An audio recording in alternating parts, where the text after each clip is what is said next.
Minsan ay nangarap ang bawat lalaki na maging isang martial master. Ang tagapagtanggol ng katarungan at katapatan na namumuhay bilang isang bayani at naglalakbay sa iba't ibang panig ng mundo. Ang tunog na kanilang nililikha ay kakaiba, hindi tulad ng sa mga karaniwang tao. Lahat ay nangarap ng ganitong uri ng buhay, ngunit hindi lahat ay nakaranas nito. Dahil dito, mas lalo itong pinagpapantasyahan ng mga kabataang lalaki. Nang mga sandaling iyon, isang binatang lalaki na nagngangalang Tang Mujen ang nagpapanday ng bakal. Makalipas ng ilang sandali, nang matapos nito ang kanyang ginagawa ay agad itong lumapit sa isang lalaking naghihintay. Maraming salamat sa iyong paghihintay, heto na ang iyong mga hiniling na karayom na ginagamit sa panggagamot, sabi ni Mujen sa lalaki. Si Mujen ay isang 20 taong gulang at siya ay isang manggagamot. Ang tunog na gumigising sa isang taong nangangarap ay magdadala dito upang maging isang bayani. Agad na kumuha ang lalaki ng isang pirasong karayom at sinuri ito ng mabuti. Sinabi mong ikaw ay isang manggagamot hindi ba? Tanong ng lalaki. Tama ka, sagot ni Mujen, kung ganoon, maaari bang ikaw ay aking maging alagad, sabi muli ng lalaki. Sobrang nagulat naman si Mujen matapos nitong marinig ang alok sa kanya ng lalaki. Nang araw na iyon, narinig ni Mujen ang tunog na makakapagpabago ng kanyang buhay. Sa nakaraan, ang umaga ng isang manggagamot ay napakatahimik, kinokopya ni Mujen ang mga medikal na kasulatan hanggang sa tumilaw ang tandang. Natapos niya ang mga paghahanda para sa mga pasyente bago mag-agahan. Ang buhay ay umikot sa paulit-ulit na katahimikan. Ang katahimikang iyon ang humubog sa kasanayan ng ama ni Mujen. Nang mga sandaling iyon, ang ama ni Mujen ay nanggagamot ng isang batang lalaki at pagkatapos, nagbigay ito ng handog sa bata matapos nitong magpagamot sa kanya. Naisip naman ni Mujen kung darating din kaya ang araw na maabot niya ang antas ng kanyang ama. Ama, aalis po muna ako, pagbalik ko ay may dala akong mga halamang gamot, sabi ni Mujen sa kanyang ama at ito ay tuluyan ng tumakbo paalis. Sa daan, masigla niyang binabati ang lahat ng mga taong kanyang makita habang siya ay tumatakbo. Ngunit, sa hindi sinasadyang pangyayari ay aksidente niyang nabangga ang isang lalaki. Naglalakad ka ba nang nakapikit ang iyong mga mata dahil hindi ka nakatingin sa iyong dinadaanan, magaspang na sabi ng estranghero kay Mujen. Natakot si Mujen, kaya agad siyang humingi ng tawad ng taimtim at inamin ang kanyang pagkakamali. Ngunit, sa halip na patawarin siya ng lalaki ay sinabihan siya nito na kailangan daw siyang maturuan ng leksyon at agad na sinuntok siya ng lalaki. Makalipas ng ilang oras ay narating na ni Mujen ang kakahuyan kung saan siya kukuha ng mga halamang gamot. Hahaha, ano ba iyang nangyari sa mukha mo? Hindi ako makapaniwala na masusuntok ka ng ganyan. Dapat ay nagpasuntok ka na din sa iyong kabilang mata para naman naging parehas na ang kulay ng mga iyan. Teka, gusto mo bang bigyan kita ng isa pang suntok sa kabila mong mata para naman magmukha ka ng panda? Sabi ni Jongguak. Nang dahil sa sobrang pagkainis ay biglang sinuntok ni Mujen si Jongguak sa kaliwang mata nito. Aray ko, bakit mo ako sinuntok? Sigaw ni Jongguak. Sinabi ko sa iyong manahimik ka, sagot ni Mujen. Mujen, sabi muli ni Jongguak. Bakit na naman, ano na namang sasabihin mo? Tanong ni Mujen. Hindi ka ba nagugutom? Tanong naman ni Jongguak. Siyempre, gutom na ako, sagot ni Mujen. Gusto mo ba ng makakain? Tanong muli ni Jongguak. Oo naman, sagot ni Mujen. Heto. Sabi muli ni Jongguak at iniabot nito kay Mujen ang isang malaking kabute. Talaga bang iniinis mo pa din ako? Kailan ka ba titigil? Sabi muli ni Mujen at akmang susuntukin muli nito si Jongguak. Sandali, ang kabuteng ito ay talagang napakamahal at kaya nitong magdulot ng mga kakaibang panaginip, paliwanag ni Jongguak. Totoo ba iyang mga sinasabi mo? Tanong ni Mujin, oo naman. Nang dahil sa kabuteng ito, pwede ka daw managinip na ikaw ay magiging hari ng mga hari o isang pinakamataas na pantas, sagot ni Jongguak at agad itong kumuha ng kapirasong bahagi sa kabute at agad itong isinubo kay Mujin. Noong huling beses na kumain ako nito, napanaginipan ko na ako ay naging isang martial artist na nasa rurok ng lakas, pagpapatuloy ni Jongguak. Si Mujin naman ay manghang-mangha sa mga sinasabi ni Jongguak. Sa panaginip na iyon, ako ay nakipaglaban sa 100 mandirigma ng sekta ng Chingkeng at naramdaman ko ang bawat sensasyon na parang totoo, at tinitiyak ko sa iyo na ang lason ng kabuteng ito ay walang masamang epekto sa katawan, sabi muli ni Jongguak. Hindi pa man tuluyang natatapos sa pagpapaliwanag si Jongguak ay agad na kinuha ni Mujin ang kabute at kinain ito ng buo. Dahil sa sobrang pagkagulat ni Jongguak ay napasigaw ito ng malakas. Sandali, bakit mo kinain lahat? Hindi mo pwedeng kainin ng buo ang kabuteng iyon, sabi ni Jongguak. Bakit naman, anong masama sa aking ginawa? Kung ang maliit na piraso ng kabute ay makapagbibigay ng karanasan ng isang dalubhasang mandirigma, tiyak na ang pagkain ko nito ng buo ay tutulong sa akin upang ang aking katawan at espada ay magkaisa at magpapahintulot ito sa akin upang maging isang tunay na maestro ng espada, sagot ni Mujin. Bahala ka, katawan mo naman iyan, wala akong kinalaman kung ano man ang mangyari sa iyo, sabi muli ni Jongguak. Huwag kang mag-alala, ako ay isang manggagamot, nakikilala ko ang lahat ng mga bagay sa pamamagitan lamang ng pagtingin sa mga ito, sagot muli ni Mujin. Nagkakamali ka, gayunpaman, maghintay na lamang tayo. Siguradong mararamdaman mo ang epekto nito sa ilang sandali pa, sabi muli ni Jongguak. Ngunit, hindi pa man nagtatagal, mukhang nararamdaman na ni Mujin ang epekto ng kabuteng kanyang kinain. Ang mukha nito ay nag-iba ang hitsura at ito din ay medyo naglalaway na. Pagkatapos nito, ang kaisipan ni Mujin ay lumipat sa ibang estado. Isang matandang lalaki ang nagpapanday ng espada, ang mga baga ay parang paru-parong kumikiliti sa kanyang balat, na ang mga sulyap ng apoy mula sa unang hampas ng martilyo ay talagang kamangha-mangha. Buong buhay ng lalaking ito ay siya ay nagpapanday ng bakal, at sa mga ganoong pagkakataon ay hindi ito kailanman tumigil sa pagkamangha sa mga ito. Biglang nagsalita ang lalaki, ako ba si Tang Mujin? Hindi, ang pangalan ko ay Oyezi, ang walang kapantay na maestro ng pagpapanday sa buong kalangitan. Bakit ba ako ay palaging nananaginip na ako ay isang manggagamot? Sa ilang sandali pa, napagtanto ni Oyezi na ito ay marahil dahil lamang sa pagod, kaya naman, iniwaksi niya ang kanyang ginagawang espada at nagpas siyang mag-focus na lamang sa kanyang ginagawa. Inatasan kasi siya ng hari ng Yeos na lumikha ng 5 pangunahing espada, at isinumpa niyang ilalaan ang buo niyang sarili para rito at sinabing ito ang magiging pinakadakilang obra ng kanyang buhay. Ang mga espadang ito ay ang Zonlu, Juk, Shengxi, Yuchong, at ang Chunjun. Inilarawan ang mga espadang ito bilang 5 makapangyarihang espada na pinanday ng pinag-isang kalooban ng langit at tao sa loob ng mahigit 20 taon.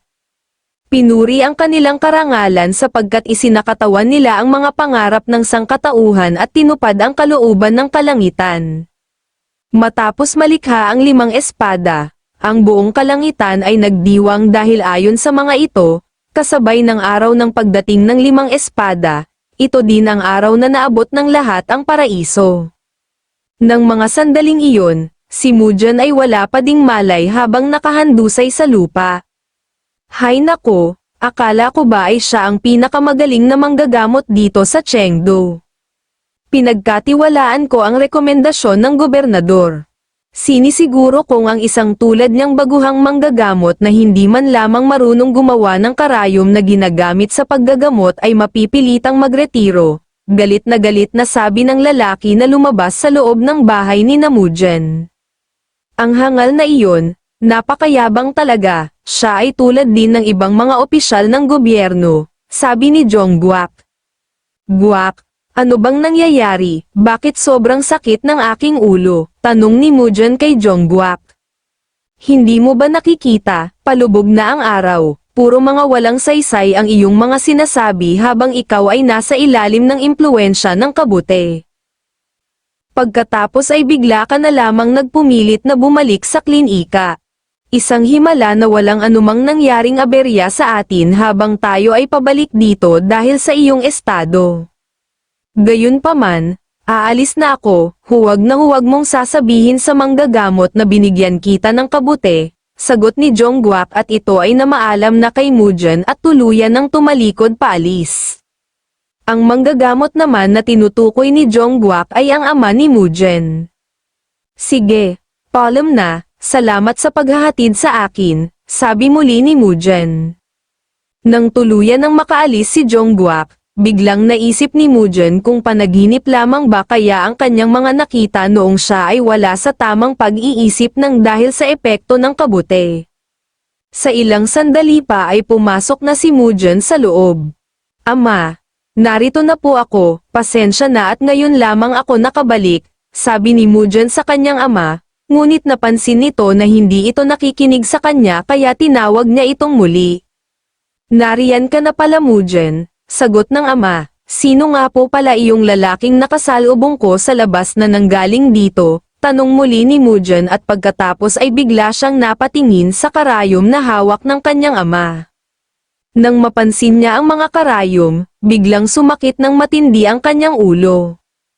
Ang presyon na kanyang nararamdaman ay sobrang sakit, at sa gitna nito, nakaramdam siya ng kakaibang sensasyon.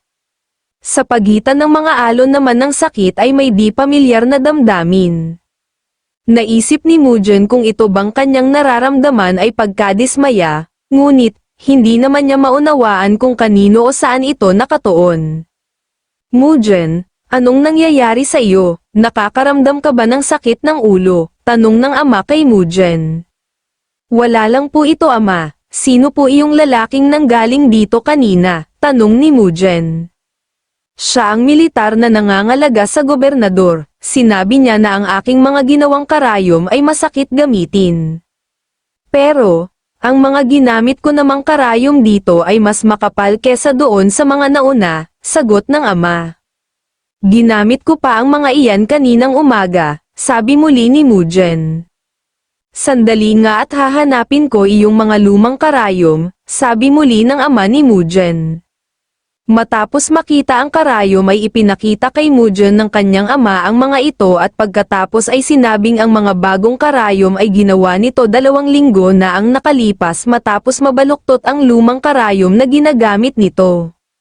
Matapos namang makita ni Mujin ang mga karayom, mayroon siyang narinig na kakaiba na parabang katulad ng narinig niya noong nasa ilalim pa siya ng epekto ng kabute. Mujin, anong nangyayari sa iyo? Tanong muli ng ama ni Mujin. Halos hindi na makayanan ni Mujin ang sakit na kanyang nararamdaman. Nanginginig ang kanyang katawan dahil sa matinding sakit ng ulo. Inakala naman ng ama ni Mujin na mayroon lamang sipon si Mujin at ayon pa dito ay baka daw nahawa sa kanya si Mujin. Ngunit, biglang napasigaw si Mujin dahil sa sobrang ingay na kanyang naririnig.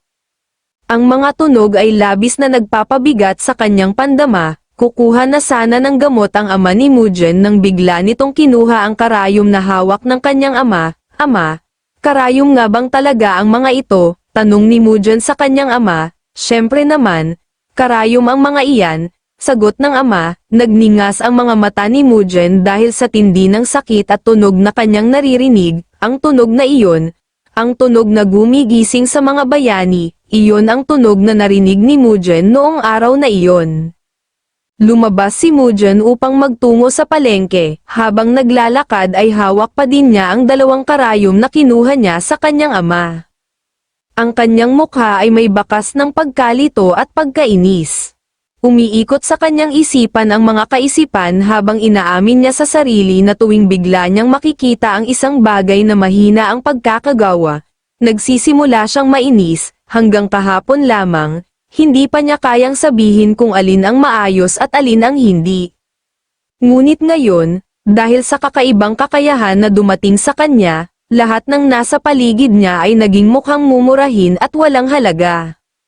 Ang patuloy na kamalayang iyon ay kumakain sa kanya, dahilan upang hindi siya mapakali. Pero, kapag itinutuon niya ang kanyang paningin sa hawak niyang karayom, gumagaan ang kanyang pakiramdam at nakakadama siya ng biglaang kasariwaan sa simpleng pagtingin lamang dito. Para kay Mugen, ang karayom na iyon ay dangal ng Sushuan at ito ay nilikha ng nag-iisang si Blacksmith Sok. Isang kaligayahan ang sumibol sa kanya, at hinawakan niya ang karayom ng may paggalang, at lubos itong hinangaan. Ngunit di naglaon, isang panibagong kaisipan ang gumulo sa kanyang isipan. Ayon kay Mugen, paanong bigla niyang nalaman ang lahat ng ito? Saan nanggaling ang kaalamang iyon? Napalingon siya sa bagong karayom, at muling bumalik ang kanyang pagkabalisa. Nagkaroon tuloy siya ng paghihinala na ang karayom na iyon ay gawa din ni Blacksmith Sok dahil para bang mayroong kakaiba sa karayom. Isang tahimik na pag-aalala ang nanatili sa kanyang kalooban habang iniisip niya kung ano nga ba ang pagkakaibang iyon. Nagtungo si Mugen sa isang tindahan ng espada, nagniningning sa liwanag ang talam ng mga nakahanay na espada. At nang dahil dito, naakit ang paningin ni Mugen sa iba't ibang hugis at pagkakayari ng mga ito. Nawala ang kaninang inis at ito ay napalitan ng pananabik. Masigla niyang hinangaan ang mga espada, at ang kanyang mga kamay ay kusang napunta sa isang partikular na espada. Nang hawakan ni Mugen ang espada ng malapitan, tila naglaho ang lahat ng inis na bumibigat sa kanya. Bigla siyang nakaramdam ng kapayapaan at pagkamangha, labis siyang humanga sa napakagandang pagkakagawa nito. Malinaw na ito rin ay obra ni Blacksmith Sok, sobrang namangha si Mugen sa mga banayad na pagbabago sa sining na ito. Kaya naman, halos pagtinginan na ng mga tao si Mugen nang dahil sa kanyang reaksyon habang hawak-hawak niya ang espada. Natigilan si Mugen habang hawak pa din ang espada dahil naalala niya ang panaginip niya tungkol kay Oyezi. Naisip niya kung ang panaginip bang iyon ang nagbigay sa kanya ng kakayahang makilala ang gawa ng isang tunay na maestro. Kasabay ng pagkaunawang iyon, pakiramdam niya ay kaya na niyang makita ang kakanyahan ng paggawa ni Blacksmith Sok sa isang sulyap lang. Nagtaka siya kung ang panaginip ba ay nagbigay sa kanya ng karunungang hindi pa niya taglay noon. Ngunit, nabagabag siya sa ganitong mga pag-iisip, sapagkat ang panaginip ay dapat na manatiling isang panaginip lamang. Ang pagkatuto ng panday sa pamamagitan ng isang panaginip ay tila imposible. Kaya naman, nais ni Mugen na patunayan ang kanyang mga pagdududa, kaya naman nagpasya siyang harapin mismo si Blacksmith Sok upang matuklasan kung ano talaga ang nangyari sa kanya. Pagpasok niya sa loob ng tindahan ng espada ay naroon ang anak ni Blacksmith Sok na si Jizong Sok. Sinasabi mo bang hindi mo gusto ang aming mga karayom? Hindi ako kasing galing ng aking ama, pero ako ay halos 20 taon nang labas-masok dito sa pandayan. Huwag mong isipin na ako ay isang baguhan lamang, sabi ni Jizong kay Mugen. Nagkakamali ka, hindi ko sinasabing kakaunti ang iyong kakayahan, sagot ni Mugen na halos manginig na sa takot. Kung ganoon, nagretiro na pala si Blacksmith Sok. Ang ibig sabihin, iilan na lamang ang mga obra na naririto na gawa ni Blacksmith Sok at hindi imposibleng ang taong ito ang gumawa ng mga karayom, sabi ni Mugen sa kanyang isip. Alam kong mahirap mabuhay ng katulad ng sa aking ama. Ngunit ngayon, kahit na ang mga tao sa klinika ay minamaliit din ako. Hinahamon kita, gamit ang iyong matatalim na mata, bakit hindi mo subukang alamin sa lahat ng mga nandito kung alin ang tunay na gawa ng aking ama? Tingnan natin kung magagawa mo iyon, ipakita mo sa akin kung ano ang pagkakaiba ng aking gawa sa mga gawa ng aking ama, sabi muli ni Jizong. Hindi pa man tapos magsalita si Jizong ay nakuha nga agad-agad ni Mugen ang mga gawa ni Blacksmith Sok. Sobrang nagulat si Jizong dahil hindi nito inakala na magagawa agad ni Mujin na makuha ang mga gawa ng kanyang ama ng ganoon kabilis. Ganoon na daw ba kaya kalaki ang pagkakaiba ng kanyang gawa laban sa gawa ng kanyang ama para matukoy agad ni Mujin ang mga ito. Karamihan talaga ay hindi napapansin ang aking mga gawa nang dahil sa simple lamang ang mga disenyo nito. Kahanga-hanga ang iyong mga mata, sabi muli ni Jizong. Binabalak pa yata ng taong ito na ako ay kutsain kung nagkataon na ako ay nagkamali. Pero, salamat na din sa kanya dahil ngayon ay napatunayan ko na ang aking panaginip ay hindi lamang basta panaginip, sabi ni Mujin sa kanyang isip. Noong una, inakala ko na ikaw ay isang mapiling mamimili lamang. Ngayon, naiintindihan ko na kung bakit hindi mo gusto ang karayom na aking ginawa. Kahit na ako ang humihiling sa iyo na hanapin ang gawain ng aking ama, nagawa mo pa ring makuha ang mga ito hanggang sa mga huling piraso.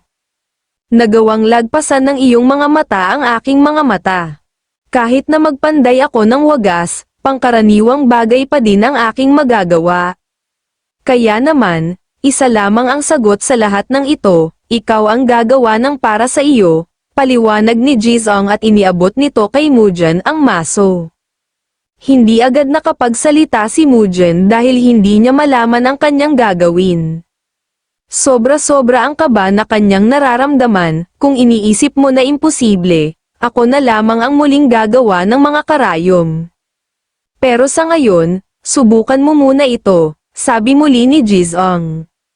Sige, gagawin ko, pagkatapos ng lahat, minsan lamang sa aking buhay ako makakakuha ng pagkakataon na kumilos bilang isang panday. Magsimula na tayo ngayon, seryosong sabi ni Mujin. Itinaas ni Mujin ang maso at buong lakas na may halong determinasyon niyang pinukpok ang bakal. Bagaman kinakabahan, umasa siya sa kaalamang natutunan niya mula sa panaginip. Habang nagtatrabaho, inihalin tulad niya ito sa isang pasyenteng inuutusang ihanda ang sarili nilang gamot at sila mismo ang magturok nito. Gayunpaman, gusto pa rin niyang subukang magpanday, at hindi inakala na magagawa niya ito. Nakadama siya ng kasab-ikan habang lalo pang tumitindi ang kanyang paghampas sa bakal. Napatitig si Jizong at namangha habang pinapanood niya ang ginagawa ni Mujin. Inaasahan niyang matatawa siya sa mga gagawin ni Mujin, ngunit kabaligtaran ang nangyari. Perpekto ang bawat hampas ng maso, kumikilos si Mujin na para bang isang likas na panday, katulad ng ama ni Jizong, na ginugol ang buong buhay niya sa pandayan. Umiingay ang tunog ng bakal na parang malinaw na nota ng musika. Napaisip si Jizong dahil inakala niya na nasasaksihan niya ang muling pagkakatawang tao ni Oyezi. Ayon kay Jizong, ang ipinapakita ngayon ni Mujin ay hindi basta talento lamang, ito ay isang bagay na higit pa roon. Labis na pananabik ang nararamdaman ni Jizong habang tahimik na nanunood at umaasang makakakita pa ng higit pa sa ginagawa ni Mujin. Nais niyang makita ang paghahampas, pagpapalamig, pagpapatigas, pagpatalas, at maging ang paggawa ng hawakan at kaluban.